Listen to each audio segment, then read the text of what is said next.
Okay, we are going to go ahead and get started. How was everyone's day?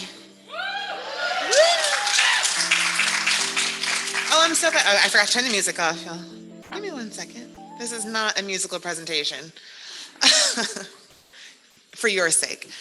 I'm so glad that you guys enjoyed it. I hope that if you were watching at home that you also had a really nice day and learned a lot. I know I got to sit in on a couple of sessions and I was so impressed with our speakers. I was so impressed with the way that you all engaged with the speakers and the things that you guys had to say. I mean, blown away. I can't wait for this year. I'm so excited. I know that it's going to be a fabulous year. And that UHD is in good hands with you all in the mix. So that is exciting. Before we close this thing out, there's a couple of things I wanted to bring to your attention. Number one is that please stay through this last speaker because afterwards we will be doing a drawing. We have several prizes. If you are online at home, we will do the drawing for online at home folks after today's conference, and we will mail out the video and show you who the winners are and get in touch with the winners. If you are here in person, you must be here physically in this room to win. We have 3 laptops to raffle off. They come with backpacks and a wireless mouse and some stuff, a bundle, if you will. For laptops, we have 2 diploma frames, 3? 2? Okay, sorry, my bad. 3 laptops, 2 diploma frames. I don't know if you guys have been to the bookstore lately. Diploma frames are expensive. No joke. So this is a really good, I did not, funny story. I didn't frame my diplomas, none of them, because it was so expensive and I'm so cheap, right? And finally, like I think it was maybe 10 years after I graduated from college, my mom finally, for Christmas one year, framed my diplomas for me.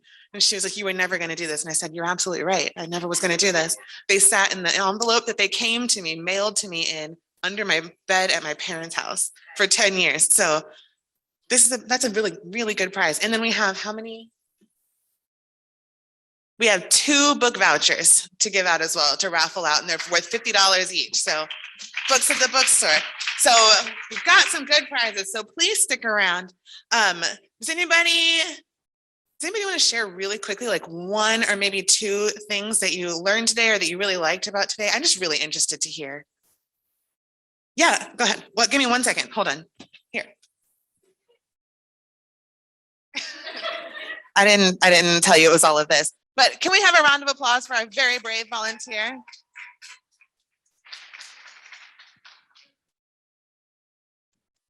So I learned about the writing and reading center. Definitely gonna check that out because I have that where you overwrite, definitely to meet the page requirement. So write with a purpose and short sentences, know where you're going. I'm probably gonna use an outline for once in my life. So awesome. Thank you. Thank you. Did anybody else learn something that they felt like, aha, light bulb? Yeah, Adrielle, the top. You want to yell or you want to come down? Yes, we love it. Round of applause.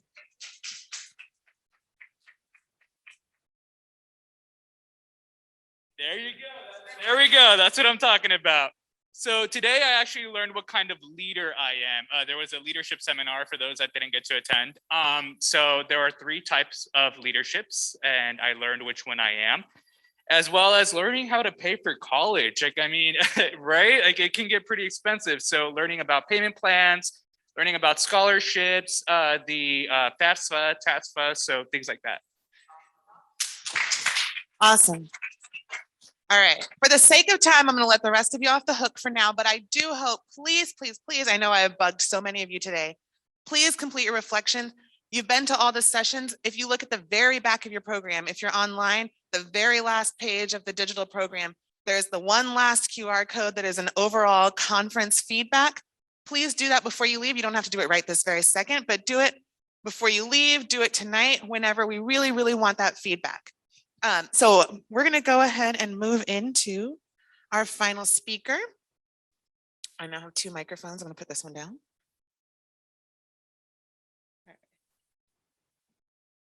So our final speaker for the evening is Dr. Scott Fertwingler. He is the Assistant Director for the Institutional Research Center here at UHD.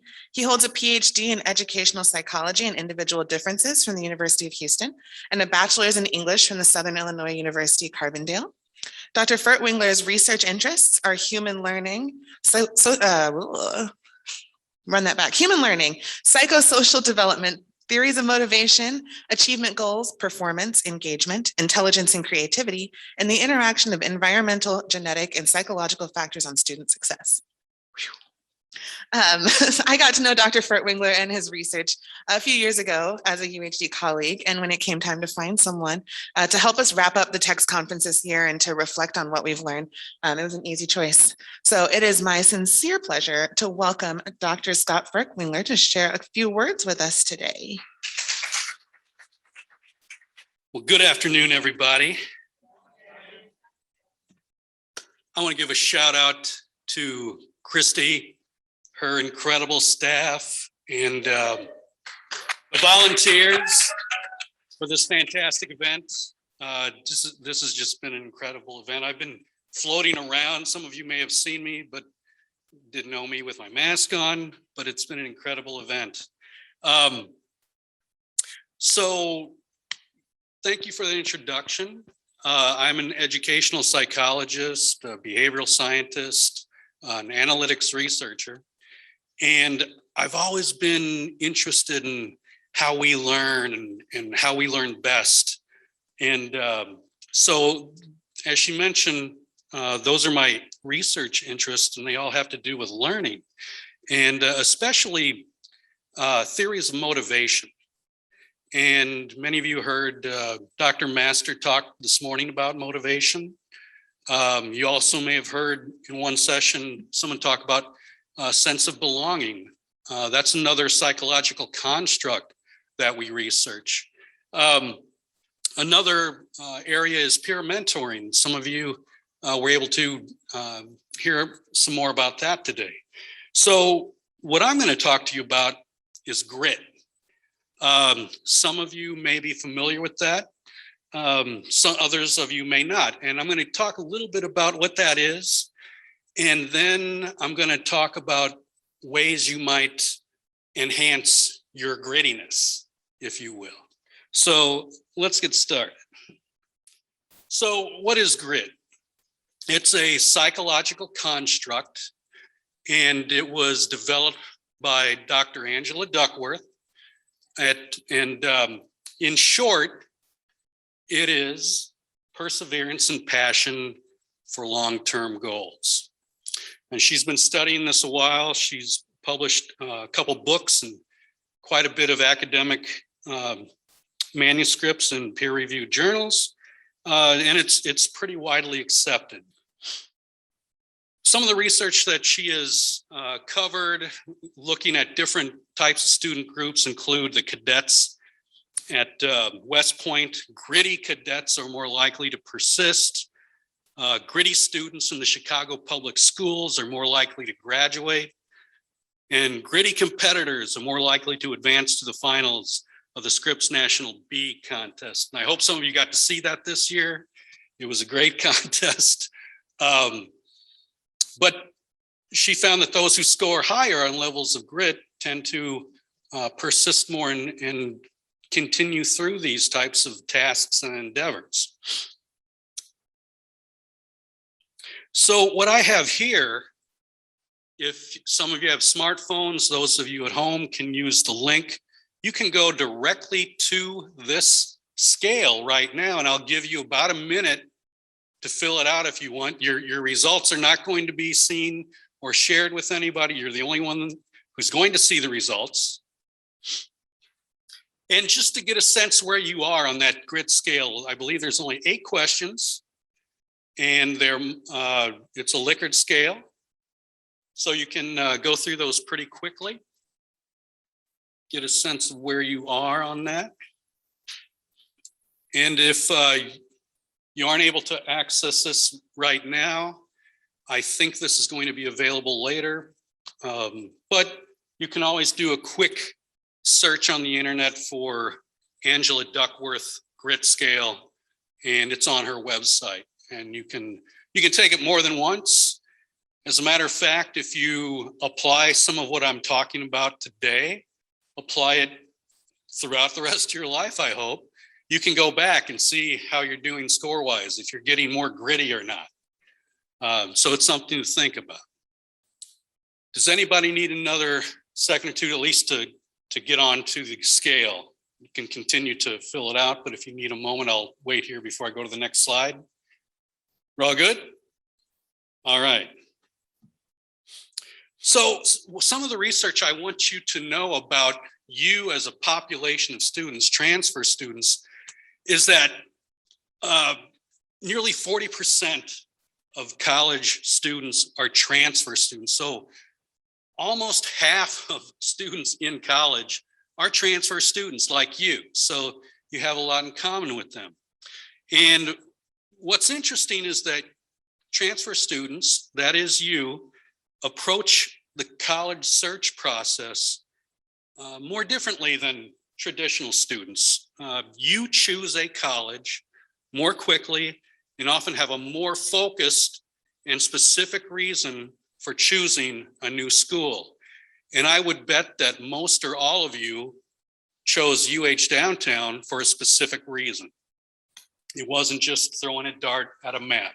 You knew exactly why you were coming here because you researched the programs, you found something that was a good fit for you, and you went for it. So already that tells me that most of you are pretty gritty. And that's important as you move forward. We also know from research that the 3 areas of support that you need as students, you need emotional support, and we usually get that from our friends and our family. You need practical support. You know, sometimes you're so busy with school, work, other things you have to do that you don't have time to make a meal. You might need some financial support every once in a while. I heard somebody mention financial aid. So yeah, that's another type of support, the practical living type of support. And then there's campus capital. And what that means is that's people like the ATA, resources here on campus, faculty, resources that you can use to continue on and persist in your academic career. What are some of the challenges for transfer students? Well, since you didn't begin here, sometimes you might feel it's a little tough getting into groups or things that already have established relationships with faculty, with other students, with staff.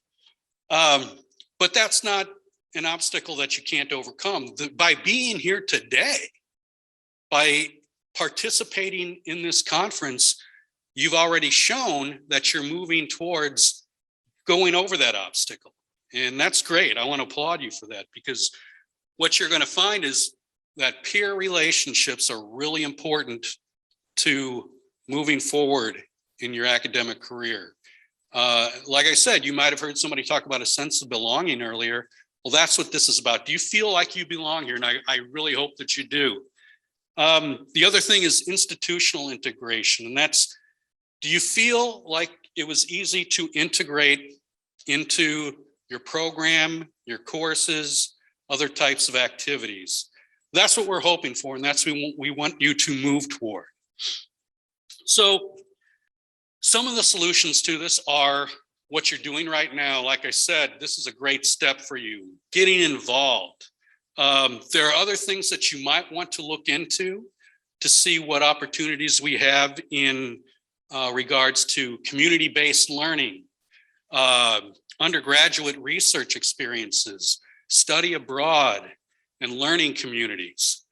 So these are ways for you to get more integrated into the institution, but also to help develop your peer relationships. Any questions about that so far? Great. So I hope everybody online is doing well. The next thing I want to talk about, and this is where I'm going to give you some suggestions based on research. And as well as anything goes, and I know all of you know this, you're always gonna hit an obstacle. You're always gonna hit challenge. You're always gonna hit a barrier or a setback. In the best of things, that happens in relationships, right? None ever goes completely smoothly. You're all family members. There are tough times, right? So there are obstacles. So I'm up here, I'm speaking publicly. How many of you have a little anxiety about speaking publicly? And raising your hand, you have anxiety about that? Raise your hands if you have a little anxiety. Right, well, so do I. As a matter of fact, it's a miracle I'm up here. When I was in kindergarten, I was doing show and tell, had my teddy bear, had a nursery rhyme that I was going to perform with my teddy bear, and I realized I had to pee. Let me repeat that. I realized I had to pee, and I was going to pee. So I stood there with my teddy bear. I felt the warmth, the liquid. Don't be afraid, I'm not going to do it today. I think I've gotten over it. But the show went on, and I finished the show. And I walked off with pride, a little wet and kind of squishy, but I walked off. And later I played a part in kindergarten in Goldilocks and the Three Bears. Went on to do some high school performances, became a musician, played through the Midwest, and now I do public speaking to share my research. And it was because, going back to grit, it was that passion and that perseverance. I love sharing my research. So I want you to think about that when you hit an obstacle in school, because you're going to. I don't care if you were a 4.0 student, you're going to hit an obstacle. I shared with Christy, we're in the same PhD program. When I went through it, we have to take these comprehensive exams. It's more a portfolio, and you have to do that in order to be considered a PhD candidate. I got the email that I failed.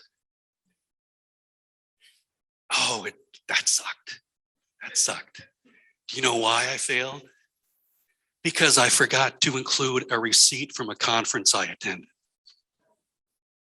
So I had to wait the semester to submit that portfolio again. And I got through it that time, but man, that was an obstacle. I thought I'm doomed, I'm out. But that wasn't the case, because I used what I had learned earlier, and I'm about to show you. It's called the resonance performance model. And it was developed by a researcher named Douglas Newberg. And here it is. It's a cyclical process where you have a dream, you prepare to live that dream, you're going to hit an obstacle. Like I said, I hope you don't pee your pants, but you're going to hit an obstacle. And then you revisit the dream before repeating the whole process. And let me go through each of those phases for you so you get a better sense of it. So what is the dream? The dream represents the internal feeling that motivates perseverance.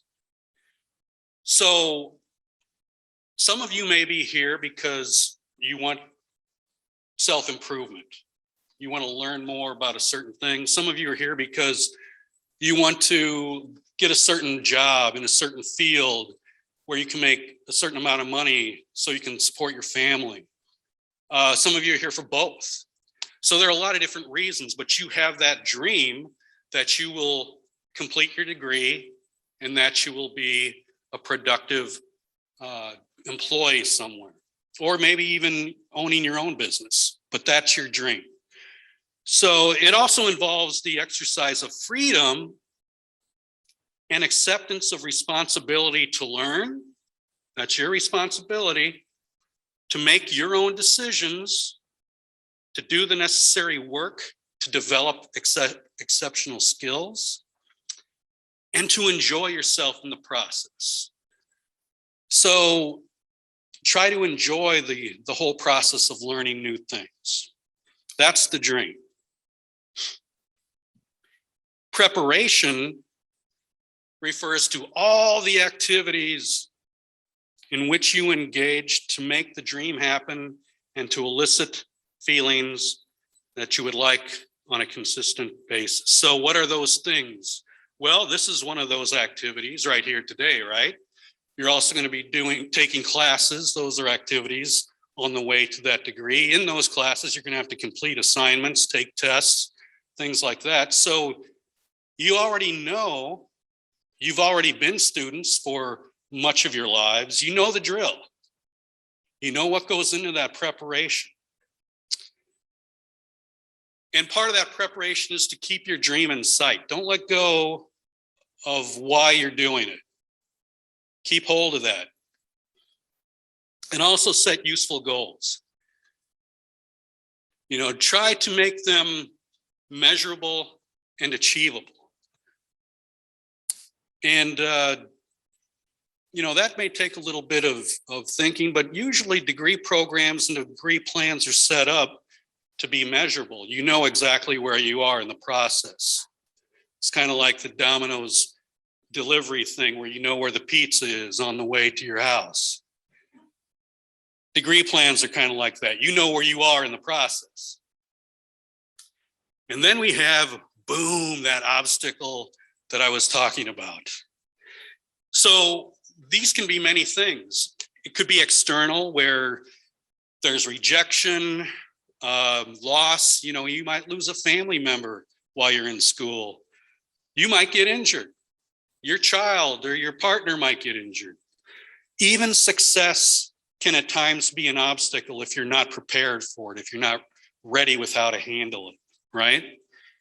There's also internal obstacles: fear, self-doubt, anxiety. So those are obstacles that are tough to overcome, but you can overcome them. There are a lot of resources for you to deal with them. And you want to avoid what's called the obstacle preparation cycle. Some of you are probably familiar with the term, the adage that, you know, insanity is doing the same thing over and over and expecting different results. That's what this refers to. So when you hit an obstacle, like I did with my candidacy portfolio, I wasn't going to go back and do the same thing. I had to make sure I had everything that needed to be in that portfolio. So I had to change things a little bit. So the way, and that means not getting trapped of, oh, I'll just go back and do what I did again and it'll be okay. No, it won't be okay. You'll hit that obstacle again and you'll scratch your head and wonder why. Well, you have to change it up and not get caught in that cycle. And that's where the next part comes in, where you reconnect with the feelings that motivated you in the first place, that dream. And that's where we go to revisiting the dream. And there are many ways to do this. I'll give you some ideas. So one thing is just taking a reflective period after encountering an obstacle. You know, after I cried, after I failed, I stepped back and I took time to go through the portfolio, find out which receipt I was missing. And I did have to reflect on, has this been worth it? Is this worth all the time and effort to get a doctorate degree? And I concluded for me, yeah, it was. So I'm going to get through this. There are other ways to be reflective. You can keep a journal. I heard somebody mention they learned about writing and overwriting today. Well, in your journal, write whatever the hell you want. Overwrite, underwrite, just write, be reflective. Be reflective of your experience in higher ed. You know, look at old photos. Like I said, you might be continuing an education so that you can provide for your family. Well, look at photos of your family to remind you of that, right? There's also, checking out your favorite movie. If you've got an inspirational movie, mine might be Coach Carter. But if you have an inspirational movie, go to that. Listening to a particular song, rest, meditate, reminisce about memorable events that connect you with the specific feelings you have with the dream, those desired feelings. And revisiting the dream allows you to re-energize before setting new goals, because we're always going to be setting new goals, right? You're going to get that degree, and then the next goal will be to get that dream job, and then in the dream job, the next goal will be to get promoted or move around. So this is not something that happens once in our lives. This is continuous. And this process will help you overcome those obstacles that we were talking about. So, do you have a little better idea of how to get gritty? Okay. You can do this. I know that you can because you're part of that 40% who are very focused. So you can do this. Thank you. Good luck. If you have any questions, you can always email me. Thank you.